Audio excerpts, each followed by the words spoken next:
69절까지 살펴보겠습니다.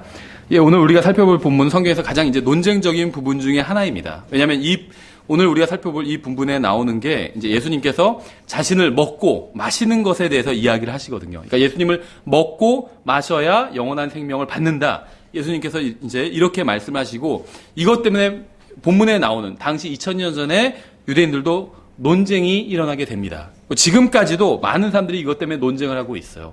근데 수억의 사람들, 그러니까 카톨릭 교인들이죠. 수억의 사람들이 실제로 자신들이 매주마다 예수님의 몸을 먹고 피를 마시고 있다 이렇게 믿고 있습니다. 왜냐하면 사제가 주문을 외워서 어떤 빵을, 과자를 가지고 주문을 외우면 그 과자가 예수님의 진짜 몸으로 변하고 사제가 또 주문을 외우면 포도주가 진짜 예수님의 피로 변한다. 이렇게 수억의 사람들이 믿고 있는 거예요. 그렇죠.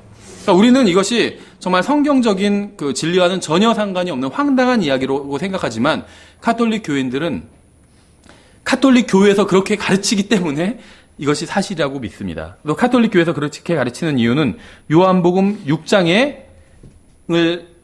잘못 분별해서 이제 그런 잘못된 교리를 만들어낸 것이죠. 그래서 우리는 이 문제를 대함에 있어서 이제 성경이 무엇이라고 말씀하시는지 읽어보고 또 앞뒤 문맥을 살펴보고 나서 이제 결론을 내리도록 하겠습니다. 31절부터 보시면 기록된 바 그가 그들에게 하늘로부터 빵을 주어 먹게 하였도다 한 것 같이 우리 조상들은 사막에서 만나를 먹었나이다 하며 그때 예수님께서 그들에게 이르시되 진실로 진실로 내가 너희에게 이르노니 모세가 너희에게 하늘로부터 그 빵을 주지 아니하였느니라. 오직 내 아버지께서 너희에게 하늘로부터 참빵을 주시나니 하나님의 빵은 하늘로부터 내려와 세상에 생명을 주는 잔이라 하시니라. 하나님의 빵이 세상에 생명을 주는 잔이라. 사람이라고 그렇게 말씀을 하고 계신 것이죠. 50절에 이것은 하늘로부터 내려오는 빵이므로 사람이 그것을 먹으면 죽지 아니하리라. 나는 하늘로부터 내려온 살아있는 빵이니. 나는 하늘로부터 내려온 살아있는 빵이니. 예수님 본인이 그렇다는 거죠. 사람이 이 빵을 먹으면 영원히 살리라. 내가 주고자 하는 빵은 곧 세상의 생명을 위해 내가 주고자 하는 내 살이로다 하시니라. 58절 이것은 하늘로부터 내려온 그 빵이니라. 너희 조상들은 만나를 먹고도 죽은 것과 달리 이 빵을 먹는 자는 영원히 살리라 하시니라.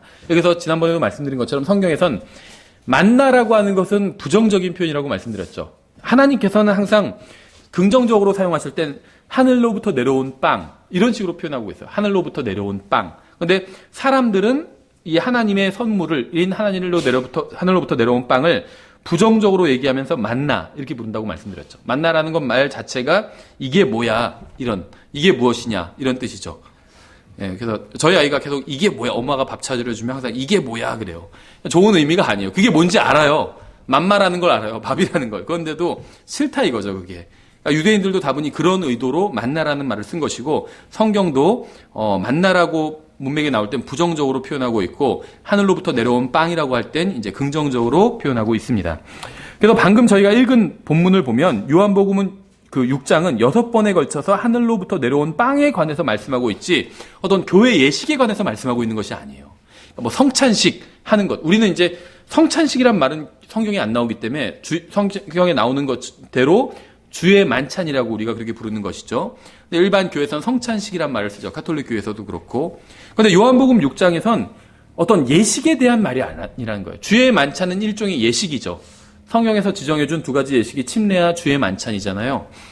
이 두 가지는 정당한 겁니다. 분명히. 침례와 주의 만찬은. 그런데 요한복음 6장은 주의 만찬에 관한 이야기가 아니라는 거예요. 예식 이야기를 하고 있지 않고 하늘로부터 내려온 빵에 관한 말씀을 하고 있다는 것이죠. 본문을 읽어보면 종교 예식이 아닌 하늘로부터 내려오신 하나님에 관한 말씀이라는 사실을 쉽게 알 수 있습니다. 그러니까 하늘로부터 빵이 나다. 그런 식으로 예수님께서 말씀하고 있기 때문에 그렇죠. 성경이 아닌 자신의 어떤 종교나 교회에 권위를 두는 사람은 성경에 하늘로부터 내려온 빵이 무엇인지 6번을 말하건 60번을 말하건 상관하지 않는다는 거예요. 그래서 성찬식의 근거가 요한복음 6장에 있다. 카톨릭에서는 그렇게 생각한다는 겁니다. 근데 성경은 그렇게 말씀하고 있지 않죠. 하늘로부터 내려온 빵에 대해서 계속 거듭해서 6번이나 말하고 있잖아요.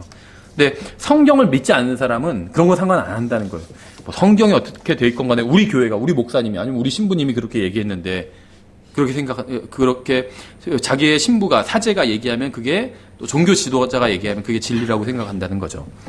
40절을 보면 본문의 문맥이 무엇인지 쉽게 알 수 있어요. 40절에 나를 보내신 분의 뜻은 이것이니 곧 아들을 보고 그를 믿는 모든 자가 영존하는 생명을 얻는 것이니라.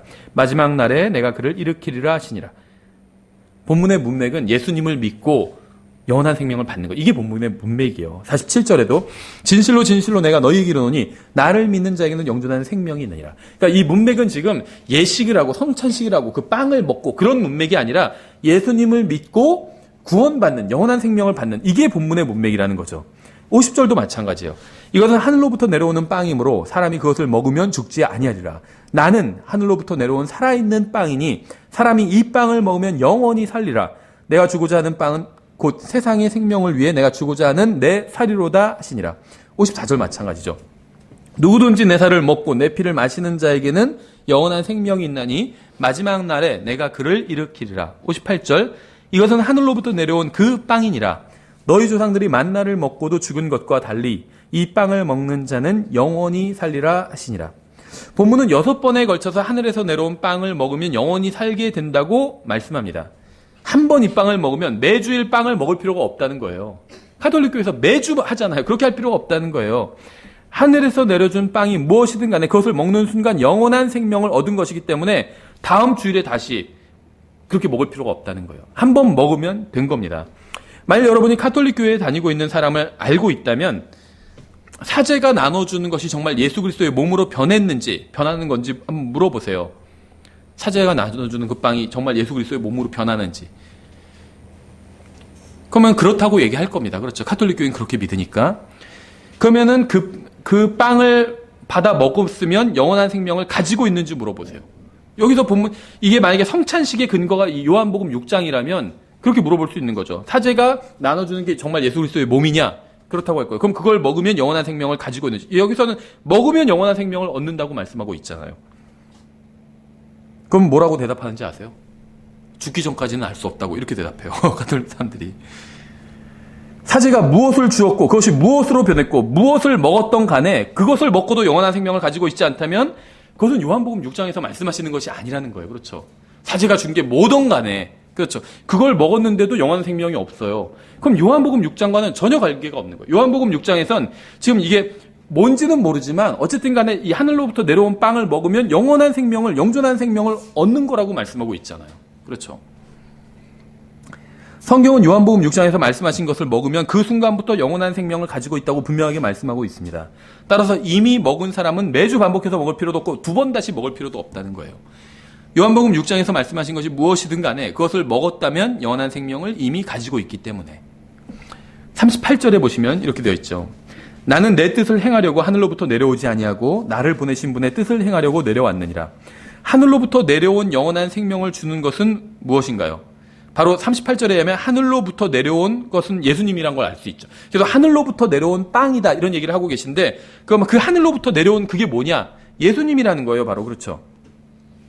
39절도 같은 걸 증언하고 있어요. 나를 보내신 아버지의 뜻은 이것이니 곧 그분께서 내게 주신 모든 것 중에서 내가 하나도 잃지 아니하고 마지막 날에 그것을 다시 일으키는 것이. 아버지가 하늘로부터 보내신 게 바로 자기다. 이 얘기를 하고 있죠. 40절도 마찬가지예요. 나를 보내신 분의 뜻은 이것이니 곧 아들을 보고 그를 믿는 모든 자가 영존하는 생명을 얻는 것이니라. 마지막 날에 내가 그를 일으키리라 하시니라.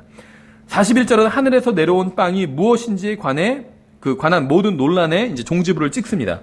그분께서 내가 하늘로부터 내려온 빵이라 하였으므로 그때 유대인들이 그분에 대해 수군거리며 이르되 이 사람은 요셉의 아들 예수가 아니냐. 그의 아버지와 어머니를 우리가 아는데 어찌 그가 말하기를 내가 하늘로부터 내려왔다 하느냐 하니 그러므로 예수님께서 그들에게 대답하여 이르시되 너희끼리 수군거리지 말라. 나를 보내신 아버지께서 이끌지 아니하시면 아무도 내게 올 수 없으며 내게 오는 그를 마지막 날에 내가 일으키리라. 57절 살아계신 아버지께서 나를 보내심에 내가 아버지로 말미암아 사는 것 같이 나를 먹는 그 사람도 나로 말미암아 살리라. 사실 요 57절이 정답이에요. 먹는 거에 무엇이냐면 바로 아버지로 말미암아 사는 것이라고 설명해 주고 계신 것이죠. 지금까지 우리가 이제 한 얘기를 결론을 내려서 좀 정리를 해서 결론을 내리면 하늘로부터 무엇인가가 내려왔어요. 본문은 6번에 걸쳐서 그렇게 말씀하고 있습니다. 하늘로부터 무엇인가 내려왔다. 하늘에서 내려온 그것을 먹으면 영원한 생명을 얻는다. 라고 또 6번에 걸쳐서 말씀하고 있죠.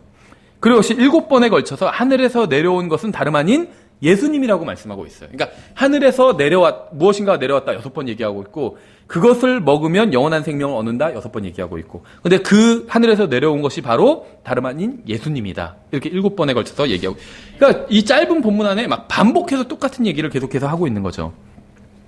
따라서 이제 진짜 이 본문의 문제는 뭐냐면, 분명히 성경에 의하면 하늘에서 내려온 예수님을 먹으면 영원한 생명을 얻는다. 이게 이 본문의 결론이죠. 그럼 여기까지 결론을 내려놓으면 어떤 문제가 생기냐면, 예수님을 먹는다는 게 무엇을 의미하는 건지, 이 문제만 남게 된다는 거죠. 하나님께서 예수님을 보내셨고 예수님을 먹으면 영원한 생명을 얻게 된다고 분명히 말씀하고 있어요. 근데 예수님을 어떻게 그럼 예수님을 먹는다는 게 과연 무슨 의미냐?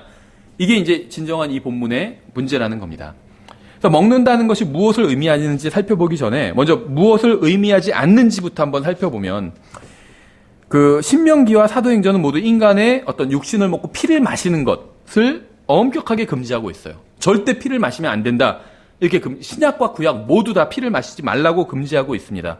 이건 정말 누가 봐도 명백해요. 그렇죠? 만일 예수님께서 다락방에서 제자들이 다락방에서 이제 최후의 만찬을 하셨잖아요. 소위 말하는 주의 만찬을 하신 거죠. 첫 주의 만찬이고 소위 최후의 만찬이라고 부르는 그 만찬을 하셨죠. 근데 다락방에서 제자들이 실제로 자신의 피를 마시게 하셨다면, 예수님이 카톨릭에서 말하는 것처럼 실제로 자신의 피를 마시게 하셨다면 주님은 제자들이 하나님의 말씀을 어기게 하신 것이 되죠. 그렇죠? 생각해 보세요. 우리가 매월 마지막 주 주의 만찬할 때 고린도전서 11장 25절을 잔을 들기 전에 제가 한번 읽고 잔을 들잖아요. 예수님께서 잔을 집으시고 자신의 피를 짜시며 이르시되, 이렇게 성경되어 있지 않아요? 그렇죠? 만일 그렇게 하셨다면 구약과 신약 모두를 어기고 사람들이 죄를 짓도록 가르치신 거예요. 예수님은. 그렇죠? 하나님은 인간이 육신을 먹고 피를 마시는 것을 엄격하게 금지하셨습니다. 하나님의 말씀을 어기는 것은 죄예요. 그렇죠? 죄를 짓는 것을 통해서 죄로부터 구원받을 수는 없어요. 죄로부터 구원받기 위해서는 또 다른 죄를 지어야 된다. 지금 이런 논리가 돼버린다는 거예요. 실제 우리가 피를 마시는 거라면. 그렇죠? 사람들이 죄를 짓도록 유도하면서 그들의 구원자가 될 수는 없다는 거예요. 예수님은 단 한 번도 죄를 지으신 적도 없고 다른 사람이 죄를 짓도록 유도하신 적도 없다는 거예요. 근데 실제 내 피를 마셔라. 진짜 내 피를 마셔야 된다. 이렇게 말씀하셨다면 사람들이 신명기와 또 사도행전 말씀을 어기게 그렇게 유도하신 게 되는 거잖아요. 그래서 일단은 이 그러니까 살을 먹고 피를 마신다는 의미가 실제로 살을 먹고 사람의 살을 먹고 뜯어먹고 피를 실제로 마시는 것, 이거는 전혀 아니라는 겁니다. 왜냐하면 성경이 그것을 엄격하게 금지하고 있기 때문에. 우리가 성경을 하나님의 말씀이라고 믿고 성경이 조화로운 책이라고 믿는다면 서로 어떤 모순적인 말씀이 성경에 기록되어 있을 리가 없다는 거죠. 성경이 완벽한 하나님의 말씀이라면. 그러면 성경에서는 피를 마시지 말라고 했는데 구원받기 위해서는 피를 마셔야 된다. 그렇게 말씀하셨을 리가 없다는 거예요. 그래서 여기서 피를 마신다는 말씀은 실제로 피를 마시는 것은 절대 아니라는 겁니다. 그럼 뭐냐? 이렇게 물을 수가 있겠죠. 그럼 그게 뭔지 이제 한번 찾아보도록 하겠습니다. 먼저 출애굽기 24장을 보시면, 출애굽기 24장의 9절부터 보시면은, 이 성경을 보면 유대인들은 먹고 마신다는 표현을 다양한 의미로 사용합니다. 실제로 무엇인가를 먹고 마시지 않아도 그걸 먹고 마신다, 이런 식으로 표현하는 경우들이 성경에 많이 나와요. 제가 오늘은 이제 그런 표현들을 한번 쭉 찾아볼게요. 출애굽기 24장 9절부터 보시면 이렇게 되어 있어요. 그때 모세와 아론과 나답과 아비우와 이스라엘의 장로 70명이 올라가서, 그러니까 모세 플러스 3명 플러스 70명이죠. 그래서 74명. 이스라엘의 하나님을 보았는데, 하나님을 봤어요. 그분의 발밑은 마치 사파이어 돌로 포장한 듯하고, 아스팔트가 아니라 사파이어로 포장되어 있는 거라는 거예요. 그분의 발밑이 청명한 하늘의 본체 같더라. 진짜 하나님을 본 거예요. 그러니까 그렇죠. 그분께서 이스라엘 자손의 고귀한 자들에게 자신의 손을 대지 아니하셨으므로 그들도 하나님을 보며 먹고 마셨더라. 이렇게 말씀하고 있어요. 이 사람들 지금 하나님 앞으로 나아가서 하나님 앞에서 먹고 마셨대요. 모세와 세 사람과 70명의 장로들은 하나님의 거룩한 산에 올라갔습니다. 그렇죠? 하나님께서는 그곳으로 직접 강림하셔서 그들을 만나 주셨어요. 그들은 하나님을 받고 하나님의 영광을 목격했습니다. 그렇죠? 그런데 성경은 그들이 먹고 마셨다고 표현하고 있어요. 하나님과 74명이 일종의 잔치를 벌인 거죠. 근데 여기서 진짜로 먹고 마셨을 수도 있지만 저는 진짜로 먹고 마신 거는 아니라고 생각합니다. 지금 전능하신 하나님 앞에 사람들이 직접 그분 앞에 선 거예요. 본 거예요. 거기서 막 지금 밥 먹고 있는 게 아니에요. 그럼 이게 뭐냐? 성경에서 이제 다양한 표현이 나오는데 한마디로 말씀드리면 하나님과 교제를 나눈 거예요. 왜 그렇게 우리가 얘기할 수 있냐면 요한복음 4장에서도 지금 요한복음 우리가 6장보다 2장 앞에서 4장에서도 예수님께서는 뭐라고 말씀하시냐면 자신은 제자들이 알지 못하는 먹을 양식이 있다고 말씀하셨어요. 그럼 여기서 말씀하시는 먹을 양식은 실제 먹는 건 아니죠. 진짜 혼자 예수님께서 양식 막 초코바 같은 거 감춰두고 제자들 갔을 때 몰래 드신 게 아니라는 거예요. 다른 거죠. 예수님의 양식은 자신을 보내신 분의 뜻을 행하고 그분의 일을 끝마치는 것. 이것이 예수님의 양식이다. 4장 34절에 나와요. 그렇죠. 그러니까 성경에서 말하는 먹을 것은 진짜 음식만을 의미하는 것은 아니고 하나님의 뜻을 행하고 그분의 일을 끝마치는 것이 양식이라고 성경에서 그렇게 정의하고 있어요. 바로 요한복음 4장에서. 예수님은 하나님 아버지와 나누는 교제를 먹고 마시는 것이라고 표현하신 겁니다. 그렇죠. 출애굽기 24장에 나온 74명의 사람들도 하나님과 교제를 나눈 거예요. 교제를. 다시 본문도 다른 본문도 한번 볼게요. 이것만 보면 그 사람들 진짜 먹고 마신 거 아닌가 이렇게 생각할지 모르는데 성경에선 먹고 마신다는 표현이 하나님과 교제를 나누고 하나님의 말씀을 받아들이고 이런 표현으로 굉장히 많이 썼어요. 자, 한번 여러 가지를 보여드릴게요. 신명기 8장을 보시면 신명기 8장 1절부터 한번 3절에 보시면 여기도 비슷한 표현이 나와요. 1절부터 읽어보면 너희는 내가 이날 내게 명령하는 모든 명령을 지켜 행하라. 그리하면 너희가 살고 번성하며 주께서 너희 조상들에게 맹세하신 땅에 들어가 그것을 소유하리라. 너는 주 내 하나님께서 이 40년 동안 광야에서 너를 인도하신 그 모든 길을 기억할지니 이것은 그분께서 너를 낮추시며 너를 시험하사 내 마음속에 무엇이 있는지 또 내가 그분의 명령을 지키려 하는지 그렇지 아니한지 알고자 하심이라. 하나님께서 우리에게 고난을 허락하시는 목적이 이거죠. 우리 마음속에 무엇이 있는지 보여주기 위함이에요. 불평이 있는지 감사가 있는지 그건 평소에는 안 나와요. 고난이 닥치면 바로 드러나게 되죠. 그분께서 너를 낮추시며 줄이게 하시고 또 너로 알지 못하며 내 조상들도 알지 못하던 만나를 내게 먹이신 것은 사람이 빵으로만 살지 아니하고 주의 입에서 나오는 모든 말씀으로 사는 줄을 내가 알게 하려 하심이니라. 본문이 말씀하시는 것을 한번 잘 보세요. 만일 여러분이 만나만을 먹고 만나는 실제 빵이었어요. 그렇죠? 고두풀씨 같고 뭐 가벼운 빵 같다 막 이런 식으로 표현하고 있죠. 성경이. 만일 여러분이 만나만을 먹고 산다면 진짜 빵, 음식만을 먹고 산다면 여러분은 결국 죽게 될 겁니다. 사실이죠. 음식만을 먹고 산다면 여러분은 결국 죽게 될 거예요. 여러분은 그럼 뭘 먹어야 되냐? 만나 외에 하나님의 말씀도 먹어야 됩니다. 그래야지 죽지 않게 돼요. 그렇죠. 사람은 빵으로만 살지 아니하고 주의 입에서 나오는 모든 말씀으로 살기 때문에. 그렇죠. 주님의 입에서 나오는 모든 말씀에 생명이 있어요. 우리가 그걸로 살 수 있는 거예요. 빵으로만은 살 수 없다는 거예요. 만약 여러분이 물질적인 음식만 먹고 하나님의 말씀은 먹지 않는다면 여러분에게는 생명이 끊어진다는 거예요. 없다는 겁니다. 지금 그 말씀이죠. 신명기 8장 3절 말씀이. 예레미야서 15장도 비슷한 말씀이 있어요. 예레미야서 15장 15절 16절 두 절을 제가 읽어보면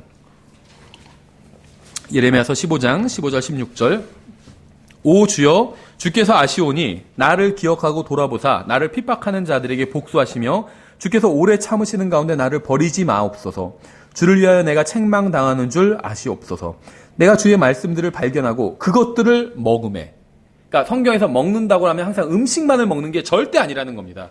하나님의 말씀들을 먹었대요. 내가 주의 말씀들을 발견하고 그것들을 먹음에 주의 말씀이 내게 기쁨과 마음의 즐거움이 되었사오니 오 주 만군의 하나님이여 나는 주의 이름으로 불리나이다. 이 구절을 읽으면서 예레미야가 성경 막 잘라가지고 막 샐러드에 버무려 먹었다 이렇게 상상하는 사람 아무도 없을 겁니다. 그렇죠? 예레미야는 하나님의 말씀을 먹었어요. 뭐냐면 하나님의 말씀으로 자기를 채웠다는 거예요. 음식을 먹었다는 음식으로 날 채웠다는 거잖아요. 그렇죠? 우리가 살펴본 구절들은 모두 성경적인 표현이 먹는다는 이 표현이 성경적으로 어떻게 활용되는지를 보여주는 이제 예들입니다.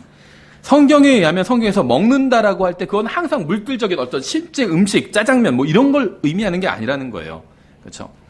에스겔서 2장도 같은 것을 보여줍니다. 에스겔서 2장 좀 긴데 6절부터 제가 한번 쭉 읽어볼게요. 에스겔서 2장 6절부터 한번 3장 4절까지 한번 쭉 읽어볼게요. 예레미야 말씀과 굉장히 비슷해요.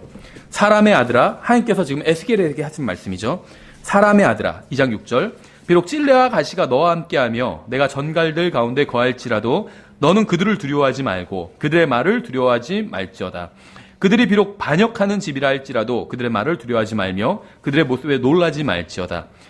이제 이스라엘에 대해서 에스겔 선지자에게 하나님께서 말씀하시는 거죠.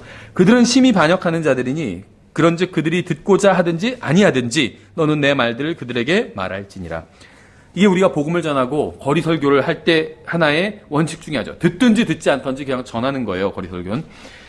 사람의 아들아, 오직 너는 내가 내게 말하는 것을 듣고 그 반역하는 집같이 반역하지 말며 내 입을 벌리고 내가 내게 주는 것을 먹으라. 먹으래요. 하시니라. 내가 보니 보라. 그분께서 한 손을 내게 보이셨는데 보라. 그 안에 두루마리 책 한 권이 있더라. 그분께서 그것을 내 앞에 펴셨는데 그것은 안팎으로 기록되어 있고 그 안에는 애곡과 재앙이 기록되어 있더라. 또 그분께서 내게 이르시되 사람의 아들아, 내가 발견하는 것을 먹으라. 책을 먹으래요. 두루마리 책을. 이 두루마리를 먹고 가서 이스라엘의 집에게 말하라. 하시기에 내가 내 입을 벌리니 그분께서 나로 하여금 그 두루마리를 먹게 하시고 또 내게 이르시되 사람의 아들아, 내 배로 하여금 먹게 하고 내가 내게 주는 이 두루마리로 내 창자를 채우라 하시기에 내가 그것을 먹으니 그것이 내 입에서 꿀같이 달더라. 그분께서 또 내게 이르시되 사람의 아들아, 너는 가되 이스라엘의 집에게로 가서 내 말들로 그들에게 말하라. 지금 이게 무슨 일이 일어난 건지 상상이 한번 되세요? 하나님께서는 에스겔에게 책을 주셨고 그것을 보지만 말고 먹으라고 말씀하신 거예요. 보고 있지만 말고 먹으라고. 맛을 보고 삼키고 뱃속에 들어가게 하고 사람들에게 또 전하라고 말씀을 하셨죠. 에스겔은 책에 무슨 바베큐 소스를 바르고 있지 않아요. 그렇죠? 그러니까 본문을 읽어보기만 해도 무엇을 의미하는지 알 수 있어요. 쉽게. 본문에서 먹으라는 것은 실제로 먹으라는 말이 아니라 그 책에 기록된 내용을 받아들이고 선포하라는 거예요. 음식을 받아들인다. 이 말이 먹는다는 거잖아요. 그렇죠? 이 책을 받아들이라는 거예요. 먹는 것처럼 음식을. 소화를 시키라는 거예요. 그래서 선포하라는 거예요. 출애굽기 24장에서 먹는다고 한 것은 주님의 말씀을 통해서 교제를 나눈 것에 대한 어떤 비유적인 표현입니다. 신명기와 예레미야서와 에스겔에서는 주님의 말씀을 먹고 마시는 것은 그 말씀을 받아들인다는 것을 의미해요. 그렇죠? 이번에 전도서 5장을 보면 이렇게 되어 있어요. 전도서 5장 19절에 이것도 그냥 성경의 표현을 우리가 한번 보는 거예요. 전도서 5장 19절에 전도서 5장 19절 또한 하나님께서 각 사람에게 부와 재물을 주시고 또 그에게 그것을 먹고 그의 몫을 취하며 그의 수고한 것을 기뻐할 능력을 주셨나니 이것은 하나님의 선물이로다. 그러니까 우리가 누르는 이 재물을 누리고 있잖아요. 재산이 있잖아요. 뭐 많건적건 그게 하나님께서 주신 선물인데 그것을 먹고 누릴 힘도 주셨다는 거예요. 그러니까 재산을 먹는다. 이렇게 지금 성경 말씀하고 있다는 거죠. 여러분 자신이 소유한 것을 누릴 수 있습니다. 그렇죠? 성경은 이것을 먹는다로 표현하고 있어요. 그렇죠? 부와 재물을 주시고 그것을 먹게 하셨다고 말씀하고 있잖아요. 그렇죠? 그러니까 성경에 보면 이 먹는다는 표현은 실제로 음식을 먹는 것도 포함되고 두 번째로는 받아들이는 것도 포함되고 우리가 살펴본 것처럼 위에서 에스겔이나 예레미야 경우가 그랬죠. 또 잠언의 경우에는 누리는 것도 먹는 것으로 나와요. 누리는 것. 제가 내 재산을 다 먹어버렸어. 이거는 자기가 다 누렸다는 거잖아요. 그렇죠? 그러니까 여기서 먹는다는 말은 그것을 받아들여서 내적으로 즐거워한다는 거예요. 하나님께서 주신 재물을 먹는다. 잠언 5장 19절에서 그렇게 말씀하고 있는데 그 재물을 자기가 누린다라고 이해할 수 있다는 거죠. 실제로 재물을 먹지는 않잖아요. 그렇죠? 음식을 먹는 거지. 전도서 한번 6장도 보세요. 6장 1절부터 2절도 비슷합니다. 6장 1절부터 2절. 내가 해 아래에서 본 한 가지 악이 있는데 안 좋은 일이라는 거예요. 그것은 사람들 가운데 공통적으로 있는 것이라. 어떤 사람은 하나님께서 부와 재물과 명예를 주셨으므로 5장 19절 얘기죠. 자기 혼을 위해 자기가 바라는 모든 것에 부족함이 없으나 요즘 말대로 하면 금수저 물고 태어난 거죠. 하나님께서는 그것을 먹을 능력을 그에게 주지 않으셨어. 지분 부자인데 건강이 없어요. 병원에서만 있어요. 좋은 것도 못 먹고. 하나님께서 그에게 그것을 먹을 능력을 주지 아니하셨으므로 낯선 자가 그것을 먹나니 이것은 헛된 것이며 그것은 악한 병이로다. 여기서 지금 음식 얘기 하나도 안 나와요. 그렇죠? 먹는다는 말은 두 번이나 나오는데 음식은 전혀 등장하지 않습니다. 부와 재물과 명예 이야기를 하고 있어요. 그렇죠? 어떤 사람이 열심히 일을 했는데 보이스피싱으로 도둑놈이 다 훔쳐갔어요. 사기꾼이. 아니면 정부가 막 세금을 많이 떼어가기도 하고 아마 자식들이 막 사업한다고 다 뺏어가서 뜯어가기도 하고 그렇죠? 그래서 자신이 벌은 것을 먹어보지도 못하고 죽는 사람이 있어요. 그 자신이 이룬 부를 누려보지도 못하고 죽는 사람이 있다는 거죠. 여기서 명예를 먹는다고 했는데 명예 어떻게 먹어요? 그렇죠. 그러니까 여기서 성경이 먹는다라고 표현하고 있는 게 실제 음식을 먹는 것만은 아니라는 겁니다. 우리가 성경을 보면 성경을 성경으로 비교해 보면 안다라는 표현이 있는데 실제로 아는 것도 포함되지만 남자 여자가 동침하는 걸 또 안다라고 표현하고 있어요. 아담, 그렇죠.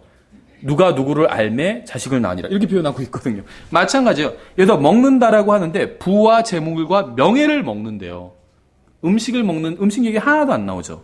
그렇죠.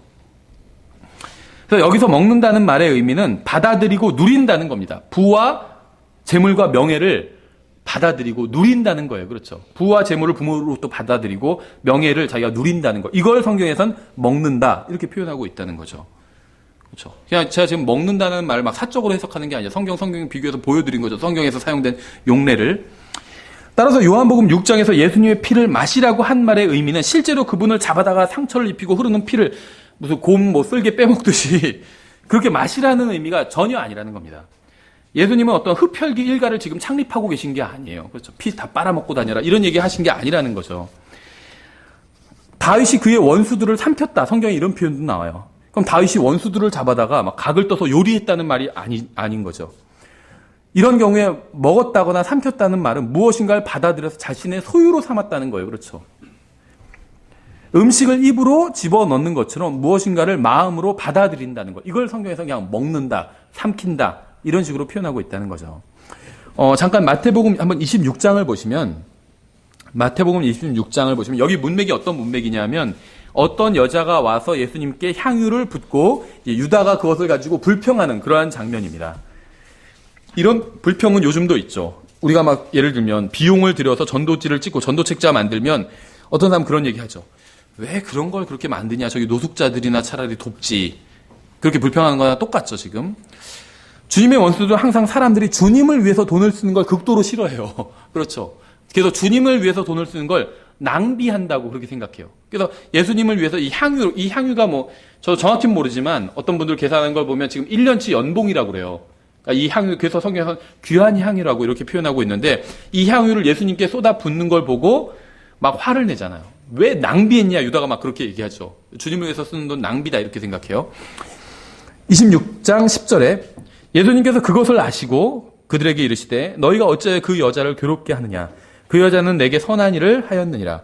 강한 자들은 항상 너희와 함께 있거니와 나는 항상 너희와 함께 있지는 아니하리라. 근데 마태복음 마지막 장에서 내가 세상 끝날까지 너희와 항상 함께 있으리라 이렇게 말씀하시죠. 거기서 항상 함께 있겠다는 건 영으로 성령님을 통해서 항상 함께 있겠다고 하신 것이고 여기서 지금 나는 항상 너희와 함께 있지 아니하리라 이 말씀은 육체로는 함께 계시지 않겠다는 겁니다. 그렇죠. 주님께서는 육체적으로 항상 사람들과 함께 계실 수 없고 어디론가 가신다는 말씀을 지금 여기서 하고 계신 거예요. 주님께서는 부활하신 후에 하늘로 올라가셨습니다. 승천하셨어요. 따라서 주님께서 승천하신 후에는 누구도 주님의 육신을 먹거나 주님의 피를 마실 수가 없어요. 주님의 육신을 먹거나 주님의 피를 마셔 영원한 생명을 받는다면 하늘로 올라가서 주님을 잡아다가 먹어야 돼요. 근데 그렇게 할 수 있는 방법이 없어요. 왜냐하면 구원받지 않았기 때문에 하늘로 올라갈 수도 없기 때문에. 그러니까 주님의 피를 마시고 주님의 육신을 먹을 방법이 없다는 거예요. 그렇죠. 주님께서 이미 하늘로 가셨기 때문에. 종교와 성경적 기독교는 완전히 다르죠. 먼저 종교에서 이 문제에 대해서 무엇이라고 말하는지 한번 살펴보면 카톨릭 교회에 가면 사람들은 줄을 서서 사자에게 빵 조각을 얻어 먹는 걸 볼 수 있죠. 그들은 사제가 주문을 외우면 둥근 빵 조각이 예수 그리스도로 변한다고 주장을 합니다. 그러면 사제는 예수 그리스도를 쪼개서 사람들의 입속에 넣어줘요.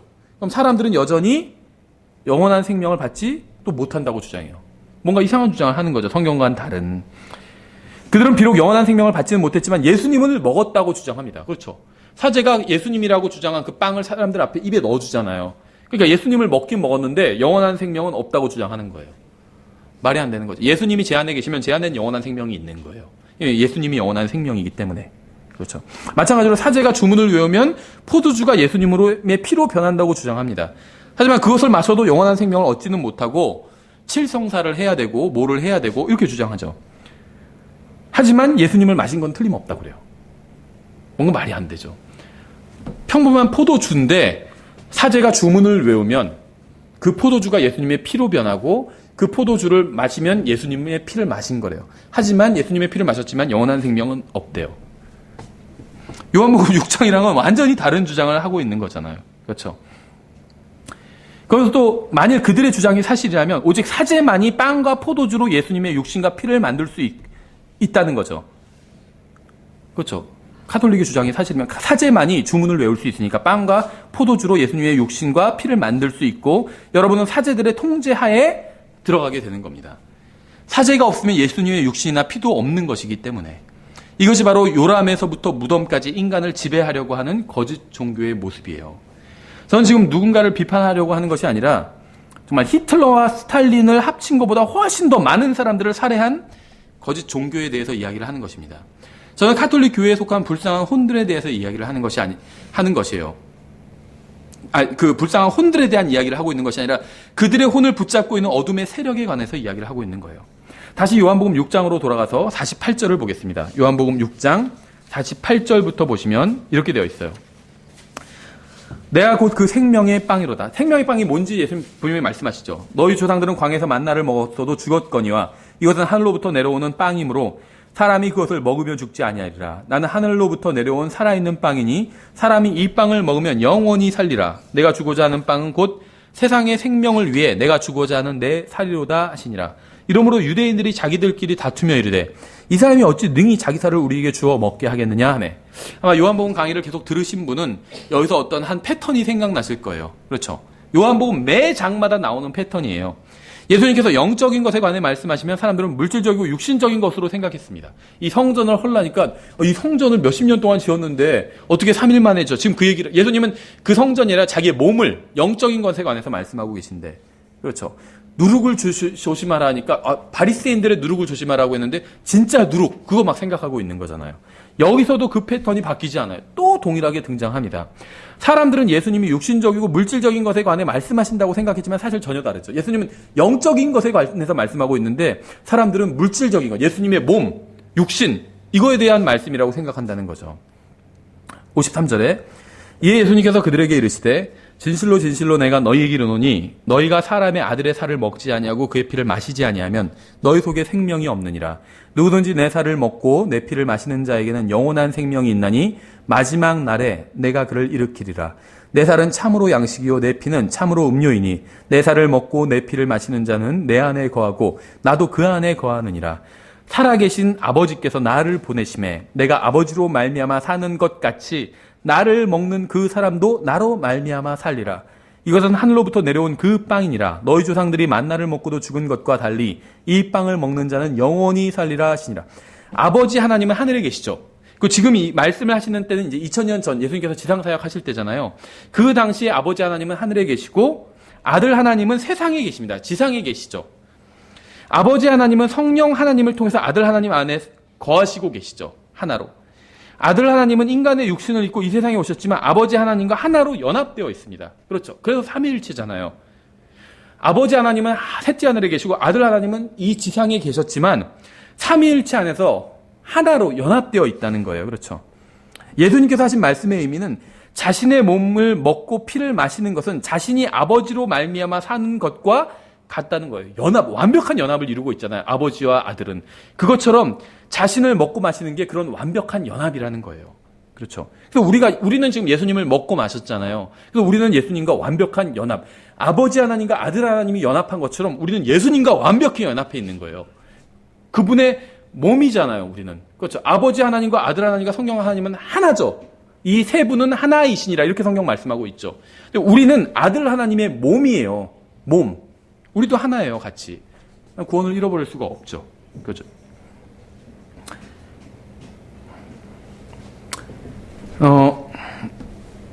예수님께서 하신 말씀의 의미는 자신의 몸을 먹고 피를 마시는 것은 자신이 아버지로 말미암아 사는 것과 같다는 겁니다. 이치가 똑같다는 거예요.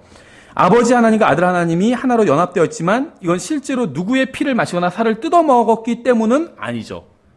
아버지의 살을 먹고 피를 마셨기 때문에 아들이 아버지와 지금 하나가 된 게 아니잖아요. 그렇죠. 아버지 하나님은 하늘에 계시고 아들 하나님은 지상에 계시지만 영적으로 연합되어 있어요. 한 분은 영적인 분이고 한 분은 인간의 육신을 입고 계신 분이지만 하나로 연합되어 있어요. 생각해 보세요. 지금 2000년 전 이 당시에 하나님 아버지는 영이시죠. 하나님은 영이시니 그분께 경배하는 자는 영과 진리로 경배해야 된다. 성경이 이렇게 말씀하고 있잖아요. 하나님은 영이시고 예수님은 지금 인간의 육신을 입고 계신 분이죠. 그런데 하나로 연합되어 있어요. 우리도 그렇게 된다는 거예요. 예수님은 하늘에 계시죠. 영적인 몸을 입고 계시죠. 근데 우리는 지상에 있고 육신 안에 있잖아요. 그런데 하나로 연합될 수 있다는 거예요. 2000년 전에 아버지와 아들이 그렇게 보여주신 것처럼 우리도 그렇다는 거예요. 지금 그거에 대해서 그 놀라운 진리를 말씀하고 계신 것이죠. 그렇죠? 예수님께서는 자신이 아버지 하나님과 관계를 맺고 있는 것처럼 우리가 자신과 관계를 맺기를 원하셨습니다. 물론 이 관계는 육신적인, 물리적인 그런 관계는 결코 아니죠. 59절에 이것들은 그분께서 가버나움에서 가르치실 때 회당에서 말씀하신 것이더라. 그러므로 그분의 제자들 중에 많은 사람이 이것을 듣고 이르되 이 말씀은 어렵도다. 누가 그것을 들을 수 있으리요 하며 예수님께서 자기 제자들이 그것에 대하여 수군거리는 줄 스스로 아시고 그들에게 이르시되 이것이 너희를 실족하게 하느냐. 그러면 너희가 사람의 아들이 이전에 있던 곳으로 올라가는 것을 보면 어떻게 하려느냐. 무슨 말이냐면 예수님을 진짜 예수님의 살을 뜯어먹고 피를 마셔야 된다고 사람은 생각한 거예요. 그러니까 예수님이 결정적인 말씀하셨어요. 그거에 대한 얘기가 아니다. 왜냐하면 나는 다시 하늘로 올라갈 거라고. 그러면 너희들은 어떻게 나를 뜯어먹을래? 이렇게 얘기를 하시는 거예요. 그렇죠? 유대인들 왜 실족했죠? 그들은 실제로 예수님의 살을 먹고 피를 마셔야 한다고 생각했어요. 그래서 실족한 거예요. 예수님의 살을 먹고 실제 물리적인 거라고 생각했어요. 그런데 예수님이 하늘로 올라가신다고 하잖아요. 그러니까 이건 그럼 어떻게 하라는 거지? 그러니까 실족한 거예요. 이해를 못한 겁니다. 하지만 예수님은 그런 의미로 말씀하신 것이 아니었죠. 그래서 그러면 너희가 사람의 아들이 이전에 있던 곳으로 올라가는 것을 보면 어떻게 하려느냐. 그래서 이렇게 말씀하신 것이죠. 주님은 자신이 이 세상을 떠날 것이므로 결코 실제로 자신의 살을 먹고 피를 마시라는 의미가 아니라고 명백하게 말씀하시는 거예요. 나는 하늘로 올라갈 건데 너희가 실제 내 살을 먹고 내 피를 마실 수는 없어. 그 얘기가 아니야. 지금 분명하게 말씀하시는 거예요. 주님께서는 주님의 육체가 없이도 주님을 믿음으로 받아들이는 것에 관해서 말씀하고 있는 겁니다. 믿음으로 받아들이는 것. 그러니까는 먹는 것이 제가 받아들이는 것이라고 드렸잖아요. 하나님의 말씀을 먹는다는 건 하나님의 말씀을 받아들이는 거예요. 근데 이 받아들이는 걸 성경에서는 다른 말로 뭐라고 하냐면 믿음이라고 얘기하고 있어요. 요한복음 1장 12절에 나와요. 받아들이는 자, 곧 그분의 이름을 믿는 자들에게 이렇게 얘기하고 있죠. 받아들이는 게 믿는 거라고 똑같다고 말씀하고 있는 거예요, 성경은. 63절에 살리는 것은 영이며 육은 아무것도 유익하게 하지 못하느니라. 내가 너희에게 이르는 말들은 곧 영이요 생명.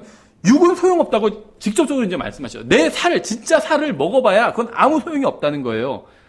그렇죠. 아무것도 유익하게 하지 못한대요. 내가 너희에게 이르는 말들, 하나님의 말씀이 영이고 생명이래요. 답을 다 얘기하신 거예요. 그렇죠.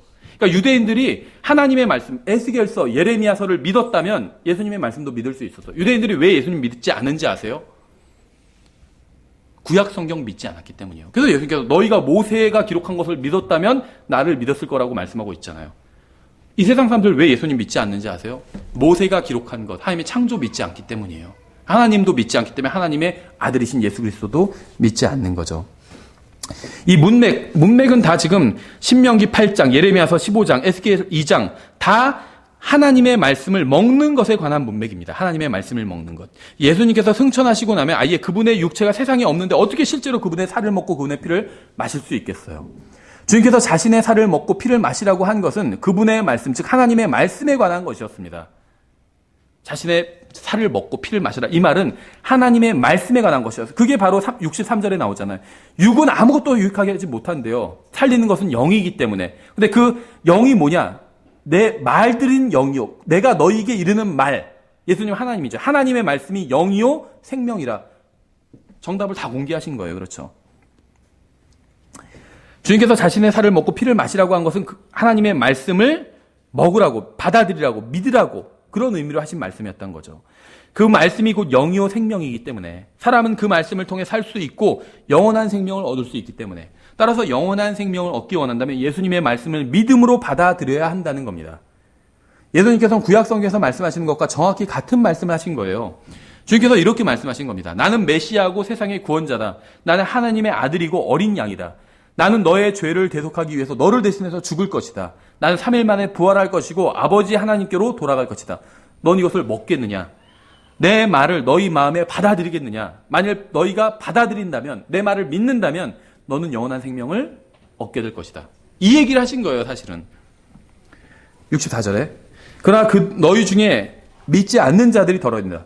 믿음에 관한 얘기라고 지금 얘기하고 계신 거잖아요. 그렇죠? 너희 중에 먹지 않는, 피를 마시지 않는 자들이 더러 있느니라. 이렇게 말씀하시지 않죠. 너희 중에 믿지 않는 자들이 더러 있느니라 하시니, 이는 예수님께서 믿지 않는 자들이 누구며 또 자기를 배반하여 넘길 자가 누구인지 처음부터 아셨기 때문이라.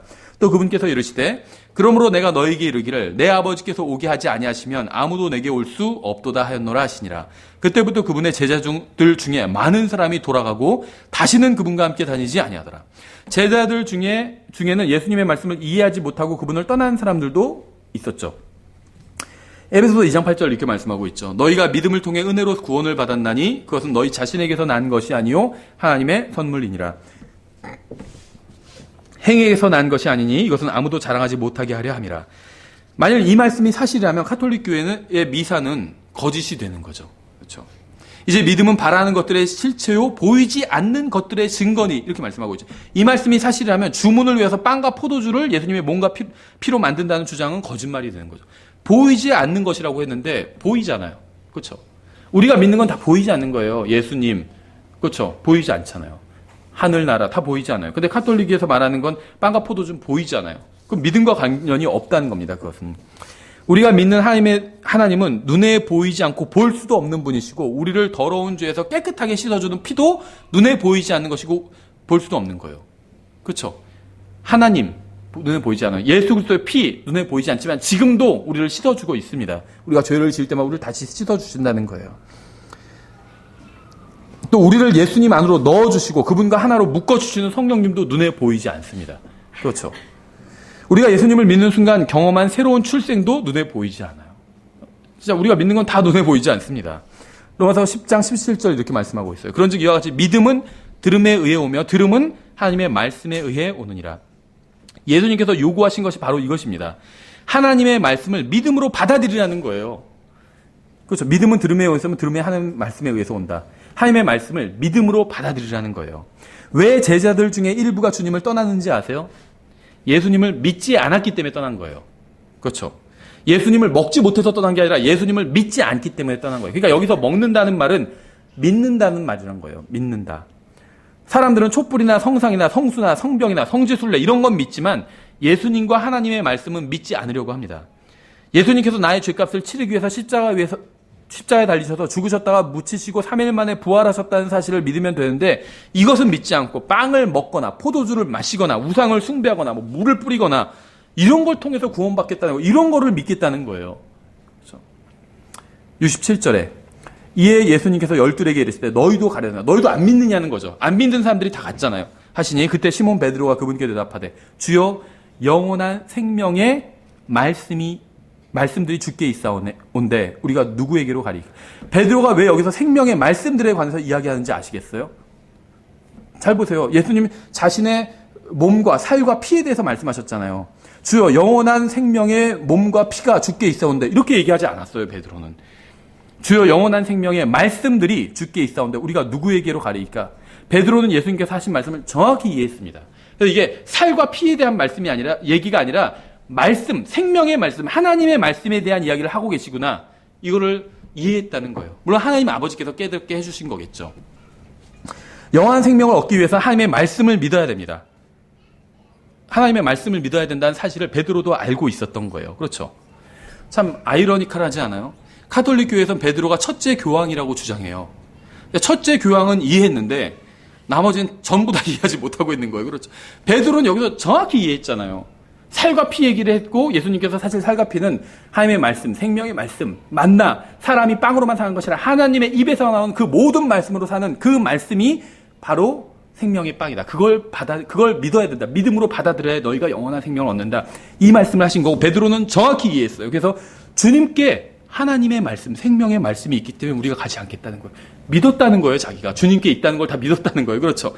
주님께 살과 주님의 육체가 여기 있는데 우리가 어디 갑니까? 이렇게 얘기 안 했다는 겁니다. 69절. 우리는 주께서 그 그리스도시요 살아계신 하나님의 아들이심을 믿고 확신하나이다. 베드로는 정답을 알고 있었어요. 베드로가 한 말이 정답이죠. 그는 주님께서 하신 말씀을 이해했고 믿음으로 받아들였습니다. 여러분도 이 말씀을 이해하고 믿는다면 누구에게도 종로로 타지 않고 참된 자유를 누릴 수 있게 되는 거예요. 그렇죠? 이걸 모르기 때문에 지금도 카톨릭 교회 수많은 사람들이 거기서 종노릇하고 있는 거잖아요. 지금도 팔아요. 면죄부 같은 거. 지금 그 검색해보면 나와요. 면죄부가. 그래서 거기에 써 있어요. 이걸 구매하고 어떻게 하는 사람은 뭐 죄가 사해집니다. 그런 게 써 있어요.